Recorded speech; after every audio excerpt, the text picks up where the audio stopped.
આજ તો સીઝન ની પેલી કેરી ઘેરે આવી જ ગઈ. આજ તક મારી હારે એવું થઈ જાય મને નહોતી ખબર. બરોબરમાં મમ્મી જતા હતા હવેડે કપડા ધોવા. આથી આ બાજુ જોયું કે મીંદડી બેન કાક બહાર જોતા હતા. મેં કીધું તમારું નામ શું છે? આ બાજુ જોયું તો પપ્પા કાક ઉભા હતા, ઉભા કાક જોતા હતા. એ તો મને નથી ખબર, પણ આપડા ઘરે આવી જતા મહેમાન. મહેમાન તો કઈ ખબર નહીં, પણ ફળનો રાજા છે એ તો ખબર છે. એટલી ફાઇનલી સીઝન ની પેલી કેરી ઘરે આવી જ ગઈ. આજ તો પપ્પા કેરી લાવ્યા હતા એટલે છોકરાનો કાંઈ એવું બને જ નહીં, કેમ કે આપણા ઘરે આવવાના છે મહેમાન. મારા મામા ને મારા મામી. મમ્મીએ આપણને એક ડોઝ આપ્યો હતો કેરી ધોવાનો. એ ડોઝ કમ્પ્લીટ કરીને પછી બધા બેસી ગયા બપોરા કરવા. બપોરા કરીને પછી તડકાનું ઘડીક હુઈ જવું સારું, પણ બપ્પા પાથરતા હતા ગાડલા.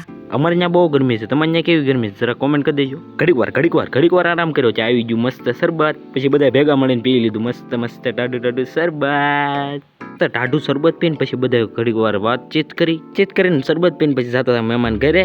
મહેમાન તો એને ઘરે વહી જાય, આપણે કાંઈ કામ છે નહીં એટલે આપણે પડી જવાનું છે હોય સીધું ખાટલામાં.